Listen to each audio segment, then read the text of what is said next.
ഇത് കുറച്ച് അമ്പഴങ്ങ കിട്ടിയിട്ടുണ്ട്. എൻ്റെ ഒരു ഫ്രണ്ട് കൊണ്ട് തന്നതാണ്. അപ്പോൾ ഞാനിന്ന് ഇത് അച്ചാറിടുന്നതാണ്. ഞാൻ എൻ്റെ എന്താ പറയുക, ജീവിതത്തിൽ ആദ്യമായിട്ടാണ് അമ്പഴങ്ങ അച്ചാർ കഴിക്കാൻ പോകുന്നതും അച്ചാറിടുന്നതും. ഞാൻ യൂട്യൂബിലൊക്കെ നോക്കിയിട്ടാണ് ഇത് അച്ചാറിടുന്നത്.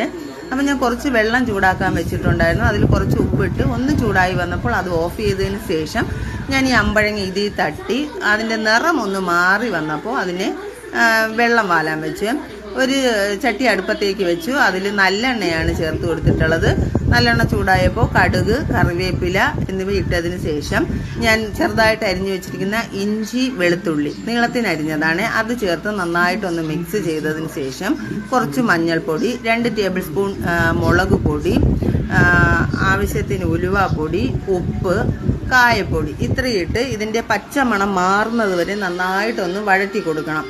വഴറ്റി ഇതിൻ്റെ പച്ചമണമെല്ലാം മാറുമ്പം നമ്മൾ വെള്ളം തോർത്തി വെച്ചിരിക്കുന്ന അമ്പഴങ്ങി ഇതിലോട്ട് തട്ടിക്കൊടുത്ത് പൊടിഞ്ഞു പോകാതെ നന്നായിട്ട് മിക്സ് ചെയ്യണം. കാരണം പെട്ടെന്ന് വെന്ത് പോകും. അപ്പം കുഴഞ്ഞു പോകാതെ അത് നന്നായിട്ട് മിക്സ് ചെയ്തതിന് ശേഷം കുറച്ച് എന്ന് വെച്ചാൽ വളരെ കുറച്ച് മതി വിനാഗിരിയും കൂടെ ചേർത്ത് മിക്സ് ചെയ്തെടുത്ത് അതാ എന്താ പറയുക, അമ്പഴങ്ങ അച്ചാർ റെഡി. സത്യം പറഞ്ഞാൽ 2-3 ദിവസം കഴിഞ്ഞ് ഞങ്ങൾ എടുത്തപ്പോൾ സൂപ്പർ അച്ചാറായിരുന്നു. ഞങ്ങൾക്ക് വളരെ ഇഷ്ടപ്പെട്ടു. കാരണം ആദ്യമായിട്ടാണ് ഇത് കഴിക്കുന്നത്. ആദ്യമായിട്ടാണ് ഇത് ഞാൻ നെറ്റിൽ നോക്കിയാണ് ഉണ്ടാക്കിയത്.